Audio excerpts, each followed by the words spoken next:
Welcome to Limitless Living Into the Mindset, the podcast that dives into the heart of growth, grit, and what it really means to keep moving forward. Jonathan Brick, welcome to Limitless Living Into the Mindset podcast. Thanks for having me, Colin. You're welcome. Excited to have you here, buddy. Yeah, it's awesome. It's going to be fun. So earlier this month, we kind of talked to Mindy Hudson.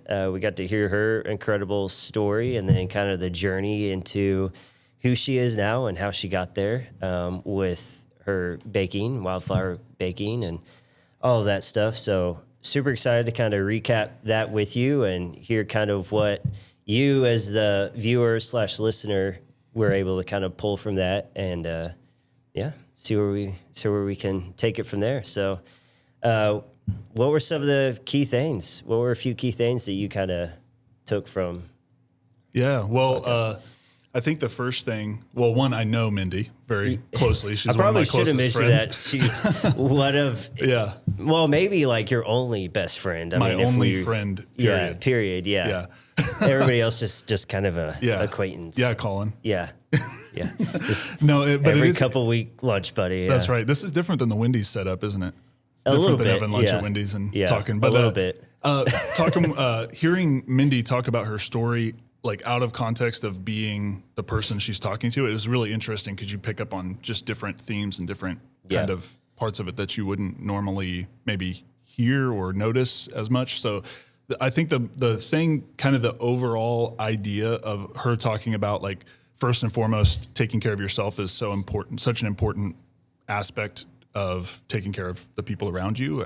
I think that's a biblical concept. That's something that we share, like, in faith, the whole love your neighbor as yourself idea is very important. You can't really love other people well if you're not loving yourself, if you're not taking care of what's going on internally. And I always have said that if you want to be selfless, which I think most of us should have the aspiration in life to be selfless, you have to kind of start selfish. You have to start looking inside to move outside, right? And I've always thought that was an important aspect of Mindy's story and something that she and I relate to well on a lot. Is just that we're able to connect over that. She mentioned 75 Hard program. That was something that was a very important part of my life, so getting to see her evolve and grow and change through the struggles that she's faced before I met her and seeing kind of that kind of new version of Mindy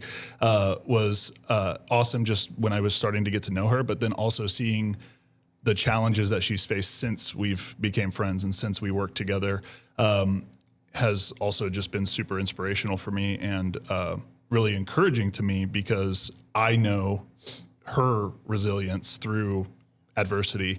And it's inspired me and encouraged me whenever I've faced some of it the same. We've had the same, faced the same struggles in some ways, but also just like my own stuff. It's like, having somebody like her to bounce ideas off of or to, just have a perspective of perseverance. That's a really important thing. And that was super cool to get to hear from a different angle. Yeah, that was one of the main words that I took from the podcast, and it kept playing out in my mind was perseverance, and just how she kept persevering through a lot of some of the struggles that she went through early on in kind of her adult life and everything, and then leading into, her son getting in the car accident and dealing with that and just persevering and continuing to push forward. And she, I had the self-care written down and everything, but one thing that she really leaned on and kept going back to was just her faith and how that really helped her push through, knowing that God was going to be there. God was going to protect them. God was going to protect her son, and just really having that strong faith and foundation in that was something that she kept going back to. I wanted to go back a little bit to the 75 Hard. That was something you had kind of started, this is a few years ago, right? 2023. Yeah. So kind of talk about you a little bit with that. You and I went out on a couple run/walks together, more walk than run. And that was started in 2019. That kind of predates. Like trying to do something a little different, trying to build something there. And then you went in and you started the 75 hard. Kind of break down 75 hard a little bit more for people that don't quite know what it is. Yeah. So 75 hard is a mental toughness program. Like Mindy said, it's way more than the physical fitness aspects of 75 hard. Those are built into it, but it's definitely not the primary focus of the program. And it's basically a checklist that you run through every day for 75 days that has a variety of tasks. Some of them are more for your mind, like reading 10 pages of a book. Some of them are physical, like going outside for 45 minutes and doing a workout of some sort outdoors, no matter what. But the biggest piece of it, the reason why it's so, at least for me, the reason why it was so life-changing was that it's no compromises. It's no substitutions, no excuses, basically. And for me, historically, I've been a person who substitutes everything. Like if I can find a kind of an easier angle, an easier way through something, I'm going to probably take that shortcut. And at the time that I started the program, I was in a deep depression and I was at the most unhealthy I'd been to date. And so that was a really big, like, eye-opening moment to go like, oh, if I mess this up, if I compromise in some way, then I need to start over or I need to not do it, because there's an integrity aspect where you go, if I can't even keep promises to myself, like how can I keep promises to my family, to my friends and things like that? So that was, there's a lot more to it. It's designed by Andy Frisella, who's the CEO of First Form, if anybody knows about that fitness company. But yeah, it's just a great way to kind of hijack our excuse framework in our minds and start to set ourselves on a path to make better decisions consistently and with integrity. And I think it's a great program. I'd actually started the program. You were a jerk and you called me out on that program. So it worked out. Hashtag 75 soft. Yeah, it worked out really well. And I'll kind of get into a little bit of that. So I started 75 hard as well. It was kind of right after you had finished up. I think your first round of it, and you had started your second round. Yeah, there are phases in the program. Yeah, so you do phases. 75 hard, and then there are multiple phases afterwards. Yeah, so you had kind of started that second phase whenever I was starting the first phase. I got done with it and everything. I told you, I was like, hey, I finished 75 hard and stuff. You're like, oh, how did it go? And I was like, it was good. Everything. I was like, there were a couple times where I was like, I had a beer here or there or whatever. And you were like, so you did 75 soft. Yeah. Straight up called me out on it. And I was like, dude, no. Like, it was just every once in a while. You're like, no, you compromised. You did 75 soft. And for somebody who's like highly competitive and been in like the athletic fitness world for a long time, I was like, screw you, man. Like, you're going to make me mad. Calm down, dude. I'm sorry, Colin. No, I'm so sorry. No, but it was really good because I got off the phone. We were talking on the phone. I got off the phone with you on that. And I was like, he's right. I completely compromised on it. And then I kind of had, got the kidney stone. Yeah. The worst event. Thing ever. The event. And, I haven't had a drink of alcohol since then. We're going on about a year and a half now. So something that I couldn't even compromise on for this program for 75 days, I now have no need for it in my life anymore. Yeah. And it was part of that conversation that kind of led to it. So as much as I did not complete 75 hard and just did the 75 soft, it still played a big role in my life, along with having good people in my corner that are going to say the blunt things that need to be said.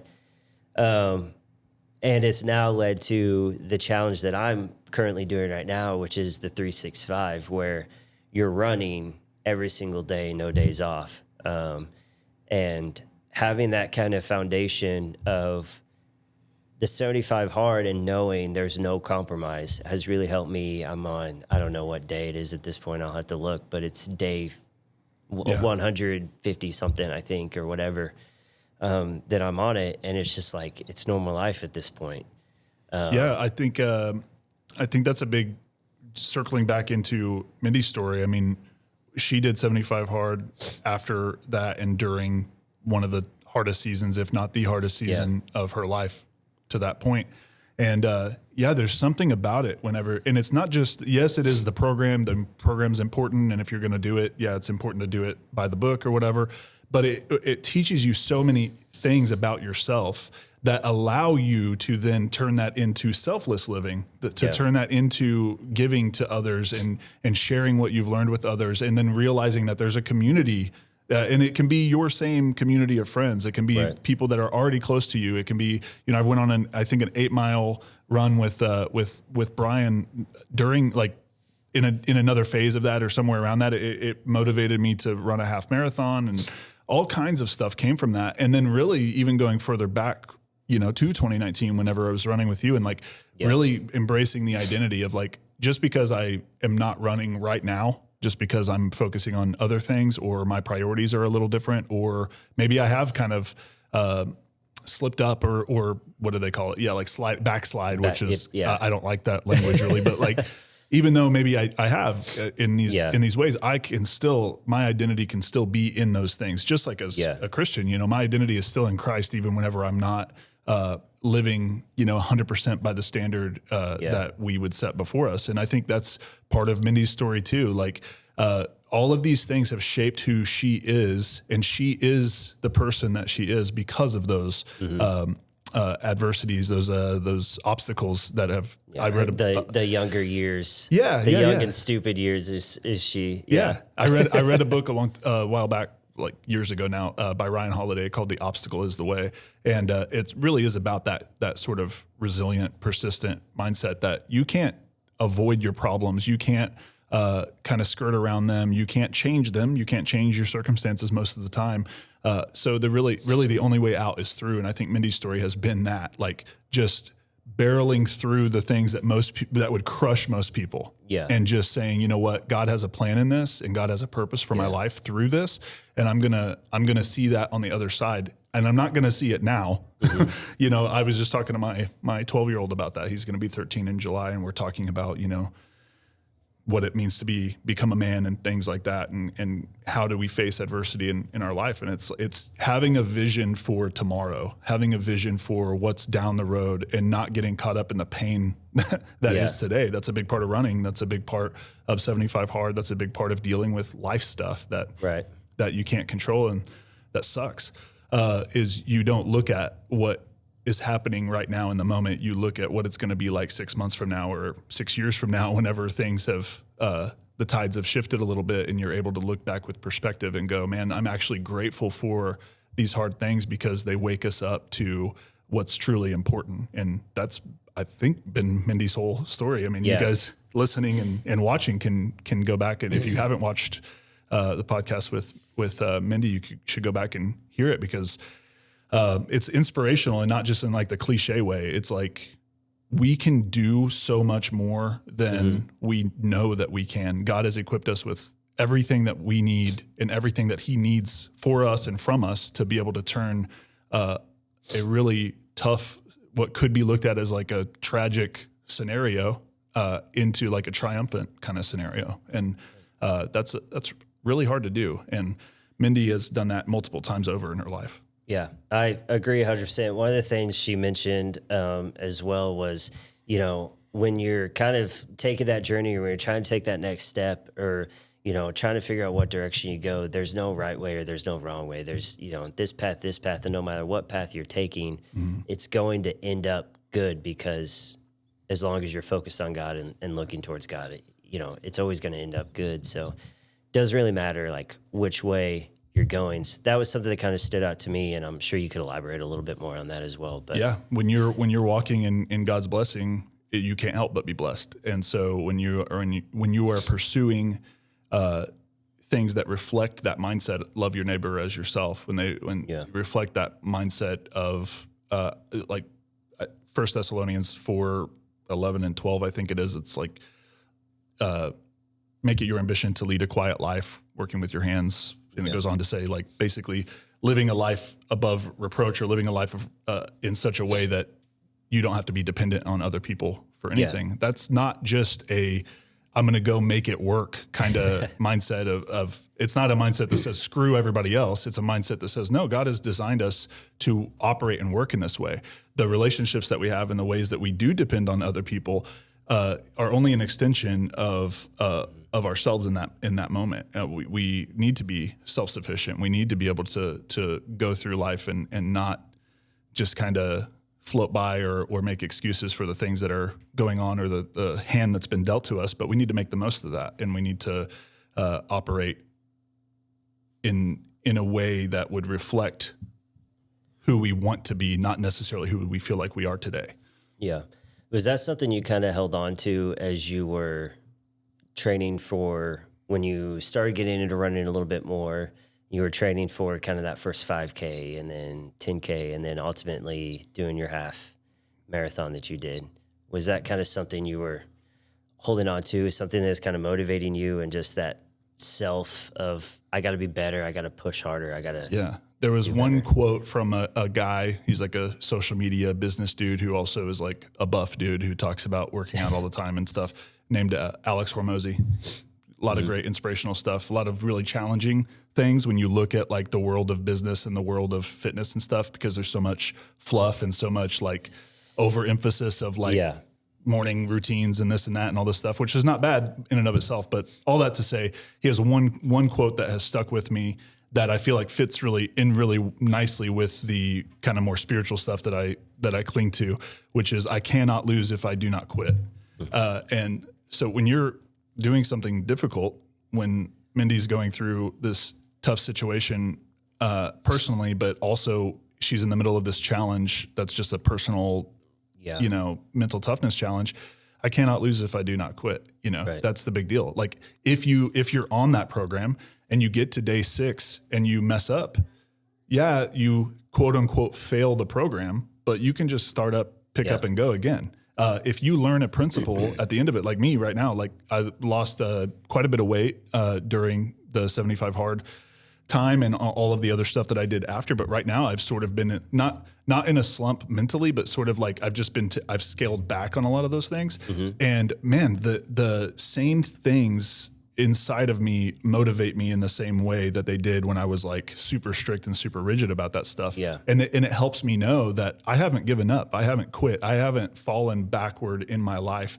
And if I did, I would know the steps to take to get back on track. And that's a game changer. And whenever you're running a long race, like when you're preparing for a half marathon or a 5K or anything that's like, that takes any sort of, stamina and endurance, you need that mindset. You need the mindset to go.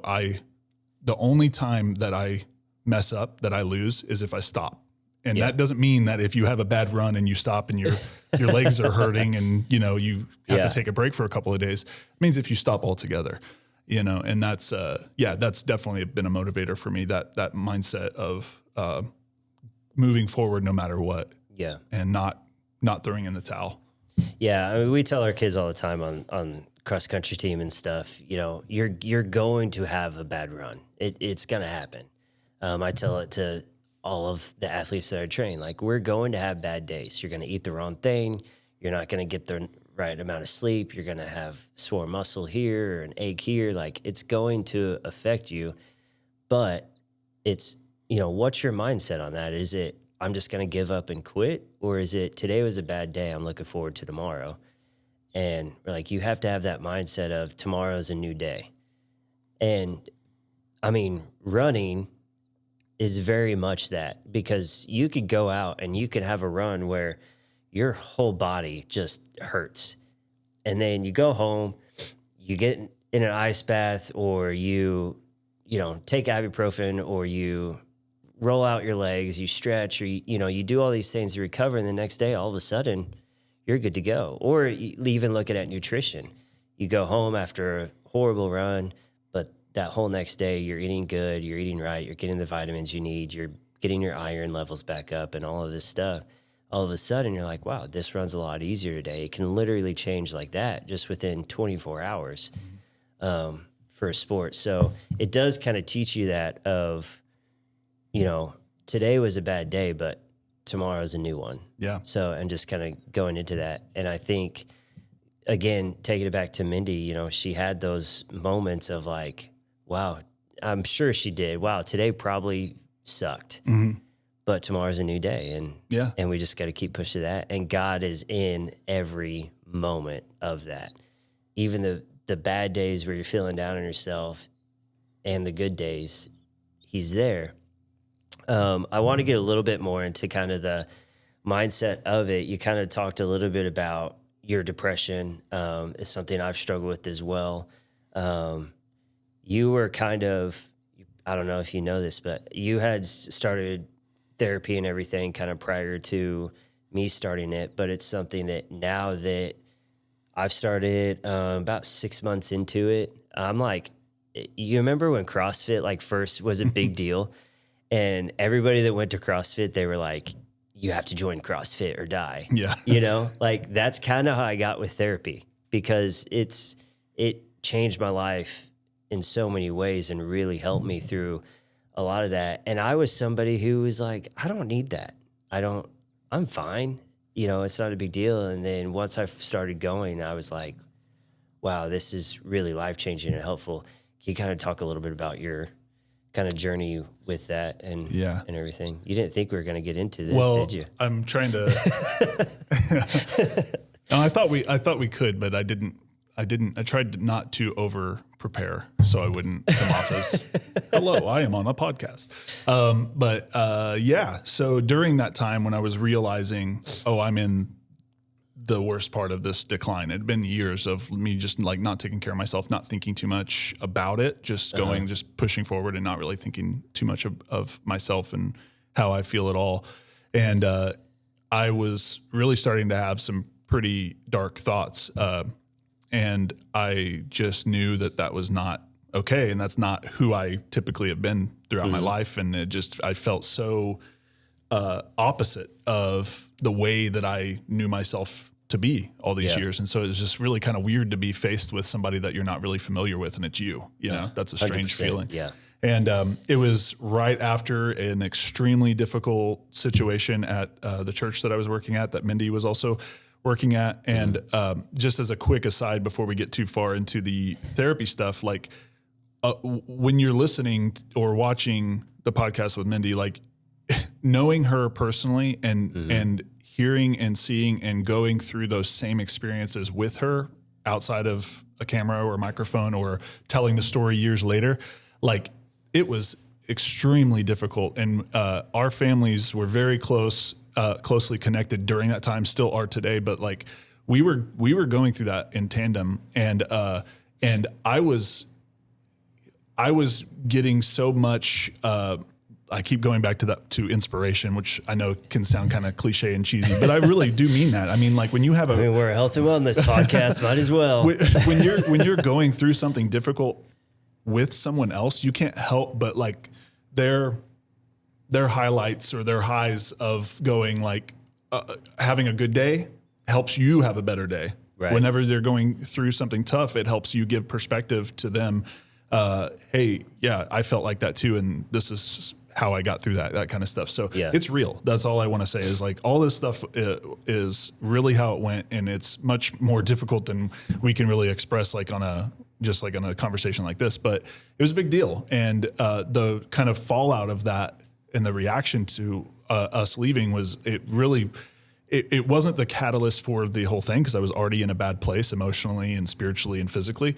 But it like kind of pushed me off of the edge a little bit in that sense. So my wife, one day I was sharing with her the things that I was thinking, and always maybe sometimes too vulnerable, but I don't think you can be too vulnerable with your wife. But I sometimes overshare and talk a lot. I don't know if you've noticed that, but so I got home and she said, so what about seeing a counselor? Like, you need to make this happen, because we can't be doing this. We have kids, we have a life that we're building, and this is not a healthy place for you to be.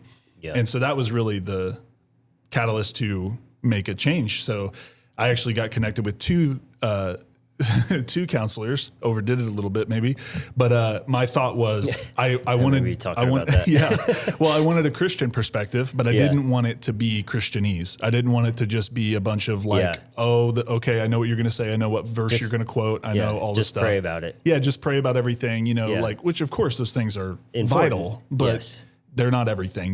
They're God has given us a way to handle these things in a very practical way those types of things don't always, it's meant to work together. So anyway, I wanted that. And then I wanted sort of a more clinical approach. So I saw two, and very quickly was like, sort of like that, a disciple of therapy as well. Yeah. And so, I started to see too, I sort of like the word vomit of not knowing how I felt. It was just a web. It was like, I couldn't see straight and I couldn't think straight and I couldn't quite work it out. And over time, that was in 2023.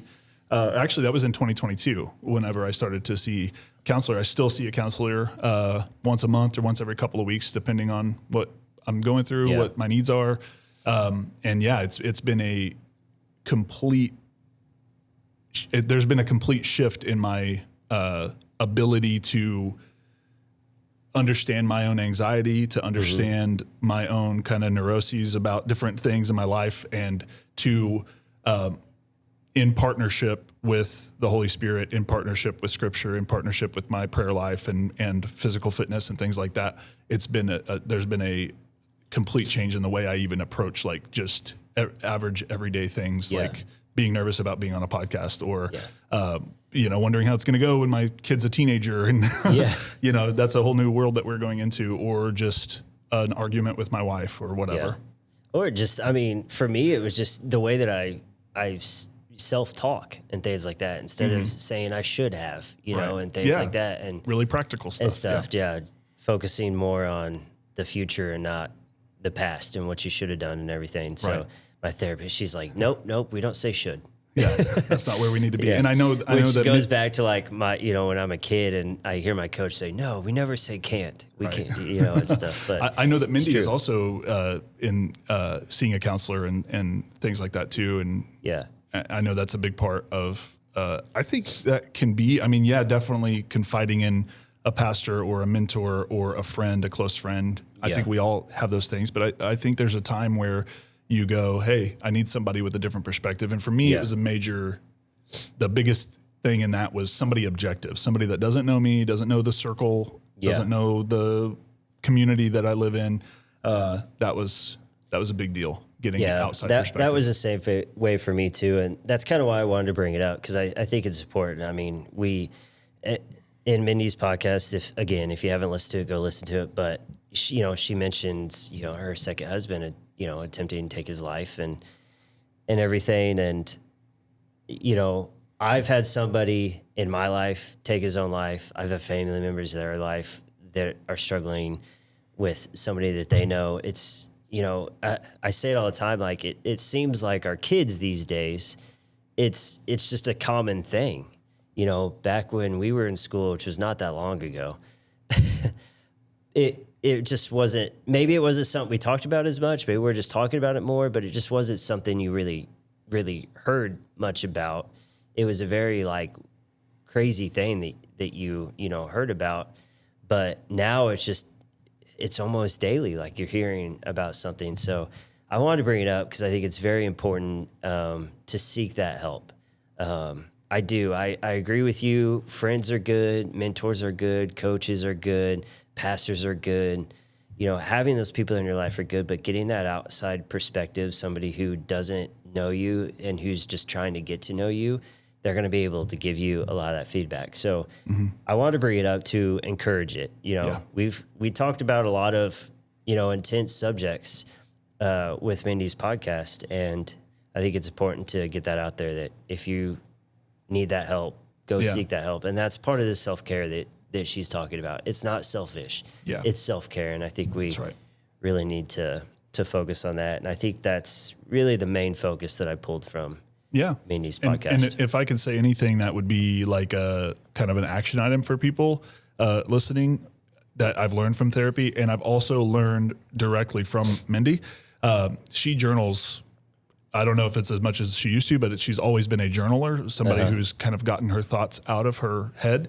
And that's a big part of counseling. That's a big thing that you will hear. Like, hey, if you're not understanding what you're going through right now, just start writing. Like, and it doesn't have to make sense. It doesn't have to be super formal. It doesn't have to be so, this perfect thing. I mean, you might throw it away at the end or burn it or whatever, but it really does. Like, if you're going through something and you can't make sense of it and it's a web of gnarliness in your brain, put it on paper. And I personally think that actual pen and paper works the best because there's like a kinetic energy that is happening too, that you're physically getting this out of your body. Yeah. And that's something that Mindy didn't talk about necessarily in the podcast, but I know that has helped her. And just knowing her for so many years, that's come up a handful of different times. And it's always been a good reminder of like, oh yeah, there are healthy, practical things, kind of habitual things that can be a part of a routine that sometimes they don't have to take more than a few minutes. You can just bullet point out a few ideas and thoughts and then look back at it with a little bit more. You get outside of yourself and you look at it a little bit more objectively and you can go, oh, that's actually a really dumb thought. Maybe I don't need to think that. Or that's a really valid thing and I need to deal with that. I need to go to that person and talk to them about whatever feeling I'm having or whatever it might be. So that's a really, I think, an important aspect of getting through any difficult season in your life is getting some distance from it and going, how should I, we shouldn't say should, right? Yeah. But how might I approach this that's healthier than just living in, like I say, the gnarliness of my brain? Because that's not a really fun place to be.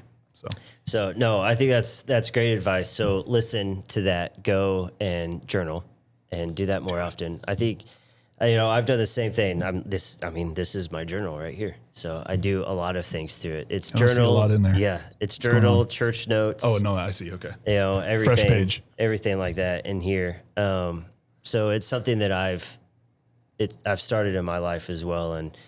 And really I've come to enjoy it and stuff too. So I think as far as therapy and journaling and all that stuff goes, it kind of like, from a male perspective, it's like, oh no, we could do this. We're fine. Man up. Just go eat a steak. You'll be fine. Which is part of it. I mean, yeah. But, taking that leap and going into there, it has really helped in everything. And I know that it's helped Mindy get through things as well and stuff like that. So. Sure. Well, here's the deal. I've known Mindy for a long time. And I know that the same things about all the cliche stuff annoy her just like they annoy me. But the problem with it is that they're all true. They're cliches because they're true. Yeah. So as hard as it is to hear, well, go journal. Yeah, you'll feel better if you talk to somebody. You'll feel better if you say a prayer and that can sound really cheesy, but it's all really actually true. It's the simplest things that we do in life that make the biggest impact. So, if we're here, we're talking about limitless living. We're talking about the mindset of somebody who's living in that way. Right. That's really the refrain. That's what we go back to. Like to have that type of mindset is to do the simple, normal, everyday things that make those big impacts and go for a walk, get out in sunshine and be grateful. Take up 5 minutes and think of 3 things that you're grateful for. And and eat right. You don't need to have a specific diet to know that you shouldn't eat sour Skittles. I'm saying that because I just had sour Skittles, but you don't need to live off of that. You don't need to only drink Dr. Pepper. You can also maybe have a gallon of water or a half a gallon of water or a cup of water. It's better than nothing. You know? Please check your weight before you have a gallon of water. If you if you're 90 pounds, do not drink a whole gallon of water. Drink some water though. Definitely drink water. But it's all those simple things that we overlook or we kind of like laugh off that make the biggest impact. And I know that stuff can be really annoying to people to hear and to take seriously. But when we do that, life changes, life shifts, things move into place, and you go, why didn't I ever do that? Well, once again, our lunch conversation has gone way over the time that we allotted for it. It would.